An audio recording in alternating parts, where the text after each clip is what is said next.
Ranked among the top public universities in the U.S., the Ohio State University Fisher College of Business provides an outstanding MBA experience tailored to your interests and leadership development.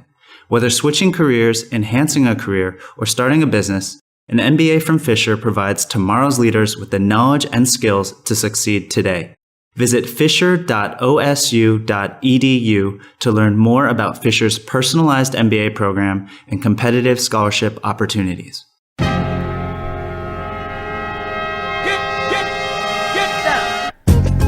Welcome to the Touch MBA Admissions Podcast.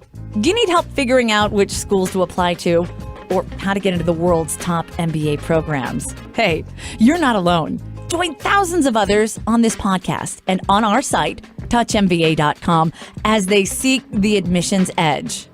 And now, here's your host, Darren Joe.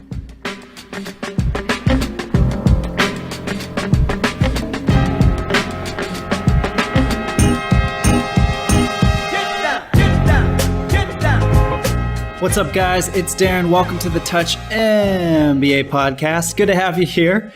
So the last couple episodes we've done have been career-related episodes on, breaking into brand management, breaking into CPG. We've also had top schools like HKU and Cornell Johnson on the show.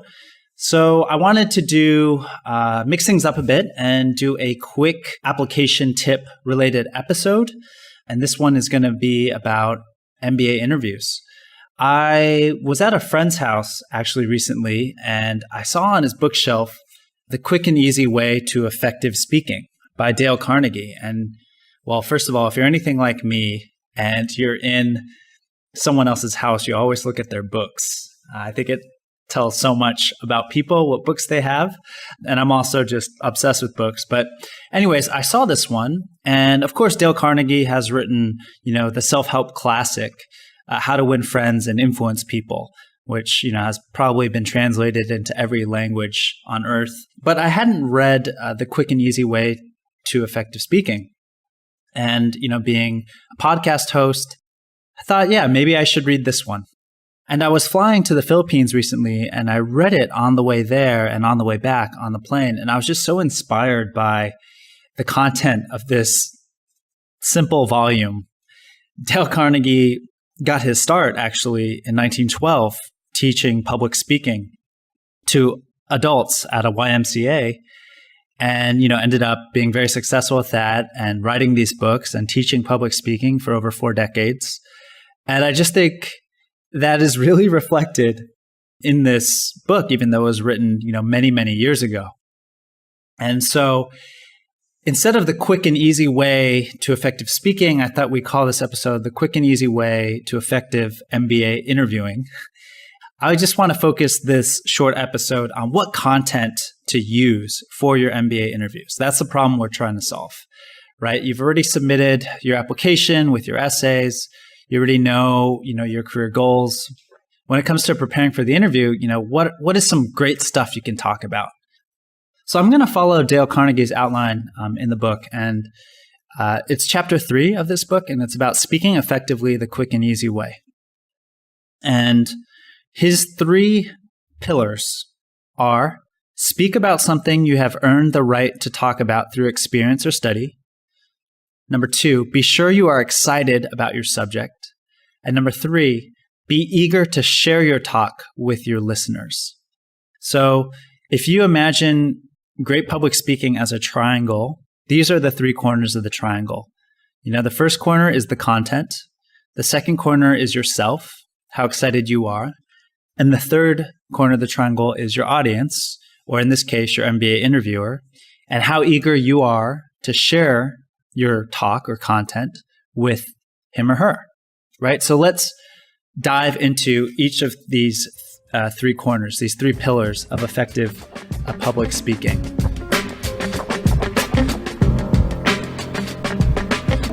So the first pillar is about choosing your content. And again, Dale Carnegie taught, public speaking for over 4 decades. And he found that there were 6 categories that helped people come up with really lively and engaging and interesting content, no matter how boring these adults thought they were, right? So let me tell you those 6 categories. The 6 categories are early years and upbringing, early struggles to get ahead, hobbies and recreation, special areas of knowledge, unusual experiences, and beliefs and convictions. And I'm literally just going to read straight from his book because I think he says it way better than I ever could sum up. So let's first talk about early years and upbringing. Topics that deal with the family, childhood memories, school days invariably get attention because most of us are interested in the way other people met and overcame obstacles in the environment in which they were reared. So whenever possible, work into your talks illustrations and examples from your early years.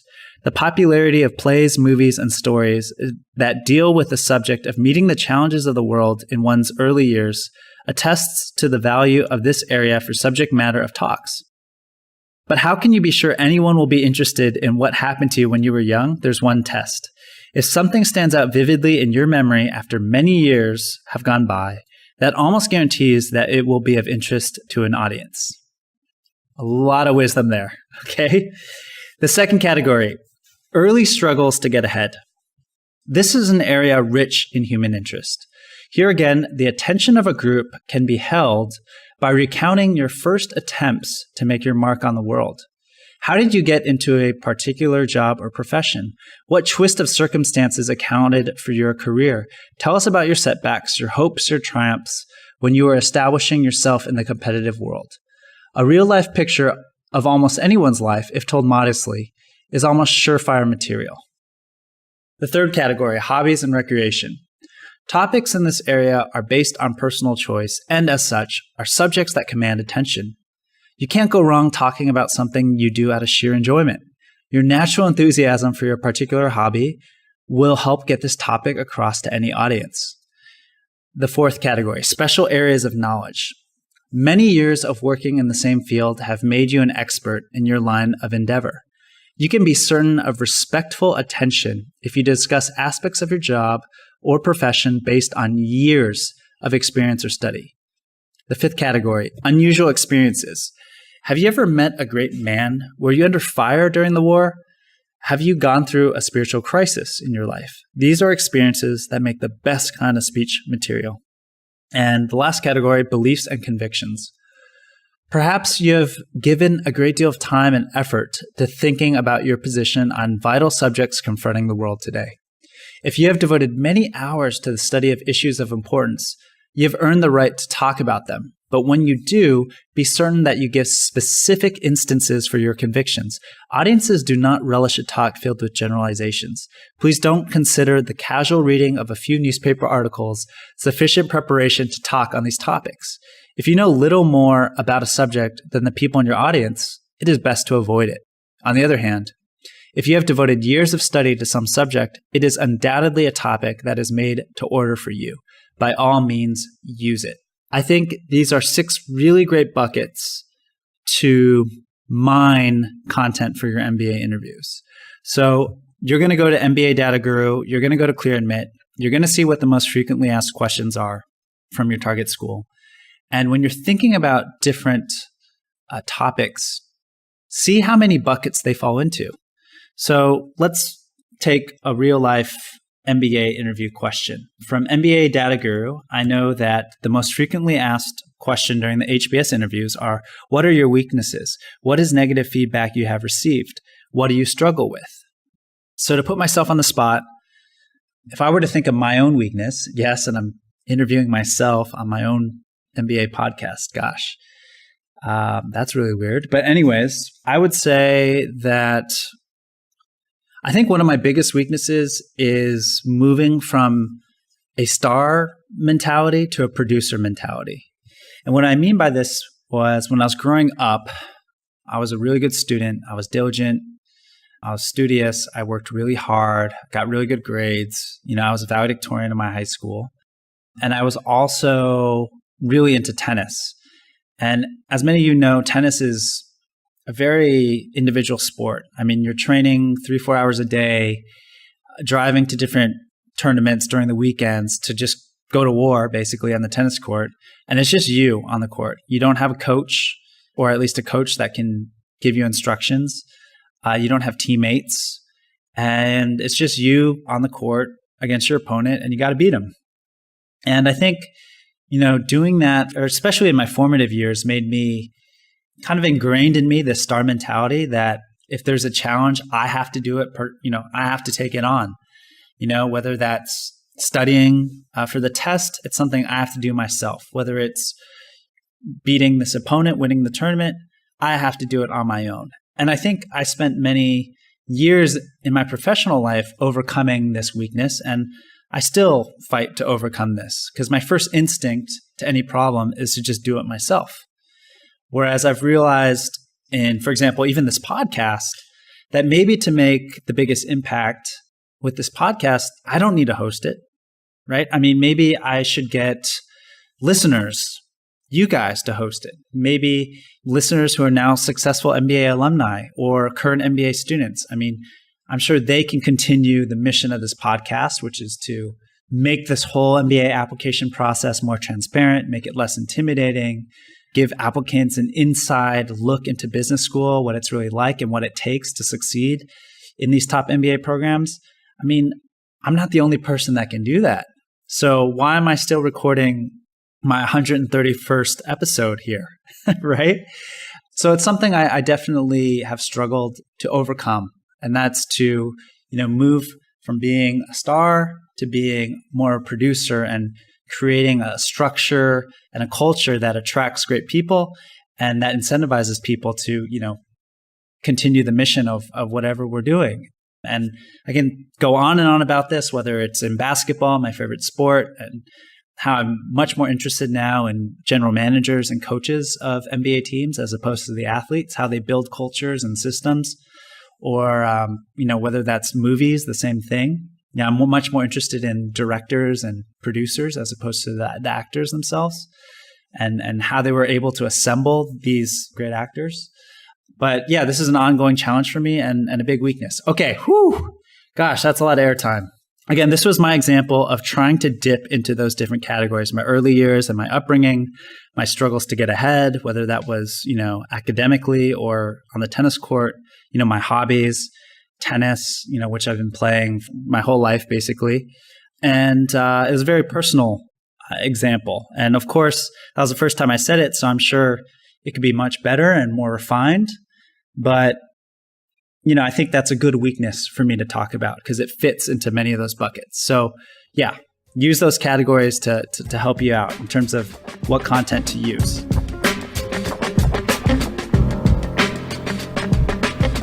Let's move to the second corner of the triangle, which is about you and how excited are you to talk about your subject. So to read from the book, again, not all topics that you and I have earned the right to talk about make us excited. For instance, as a do-it-yourself devotee, I certainly am qualified to talk about washing dishes, but somehow or other, I can't get excited about this topic. As a matter of fact, I would rather forget about it altogether. Yet I've heard housewives, household executives, that is, give superb talks about this same subject. They have somehow aroused within themselves such a fury of indignation about the internal tasks of washing dishes, or they have developed such ingenious methods of getting around this disagreeable chore that they have become really excited about it. As a consequence, they have been able to talk effectively about the subject of washing dishes. Here's a question that will help you determine the suitability of topics you feel qualified to discuss in public. If someone stood up and directly opposed your point of view, would you be impelled to speak with conviction and earnestness in defense of your position? If you would, you have the right subject for you. All right, so maybe a very sexist example from the early 1900s, but his point is clear.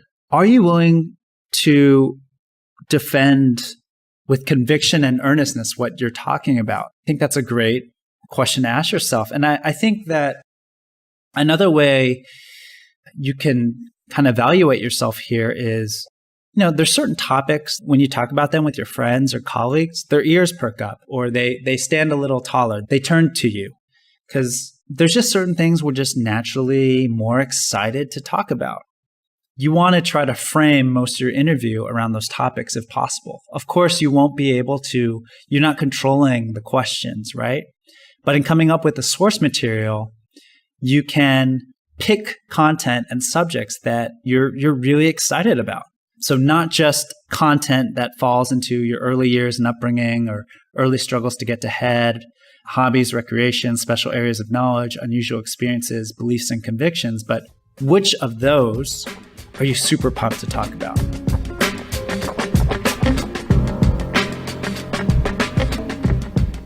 And then finally, the third question, or the third corner of the triangle, is about the listener. And how eager are you to share your talk with your listeners? To quote Dale Carnegie, there are three factors in every speaking situation: the speaker, the speech, or the message, and the audience. The first two rules in this chapter dealt with the interrelationships of the speaker to a speech.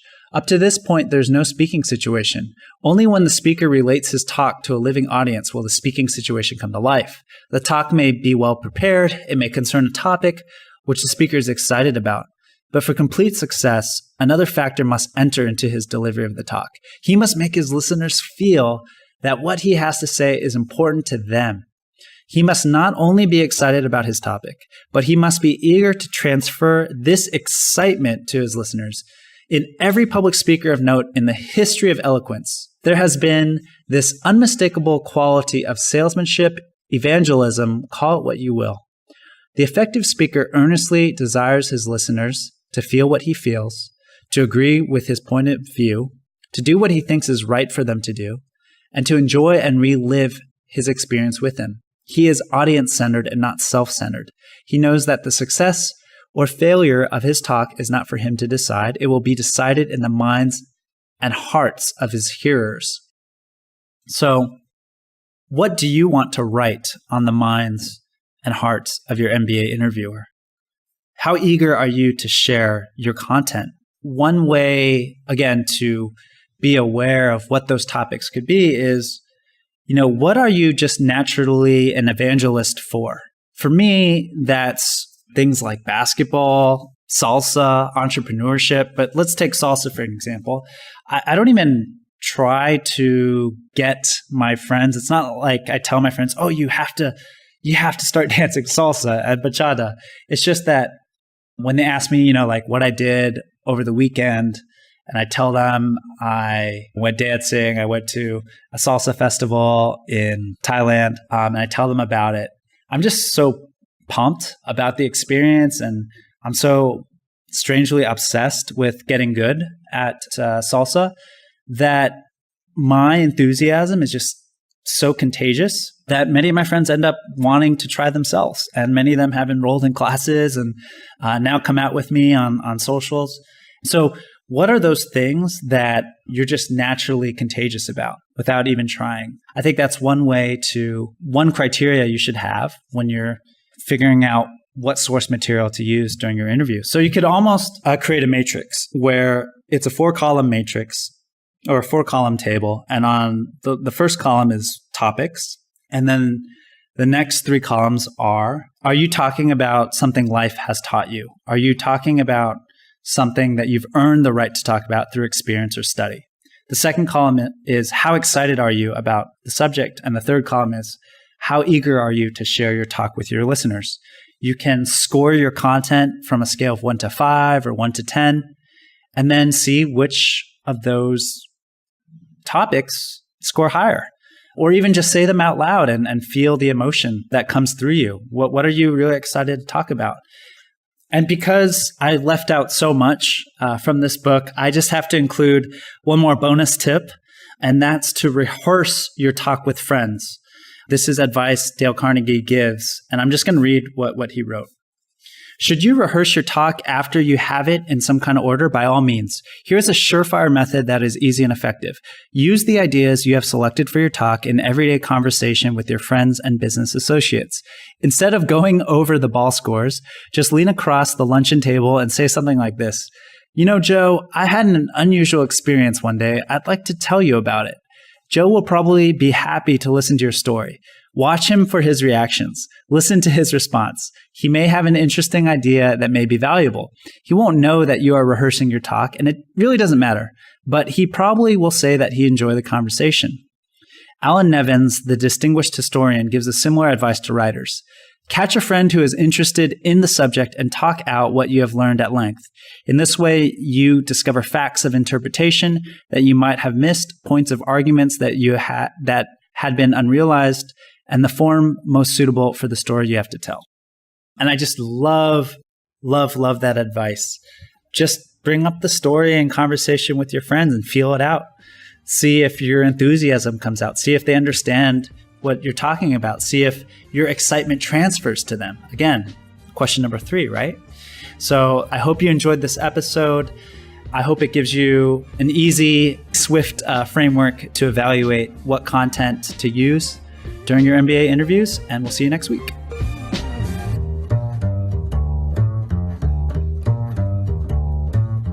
Thanks for listening to the Touch MBA podcast. Don't be shy. We have a mailing list. Go to touchmba.com and get yourself signed up. And we'll keep you posted with the best tips and insider interviews on how to get into your #1 school. You can also find us on Twitter and Facebook at Touch MBA. See you soon.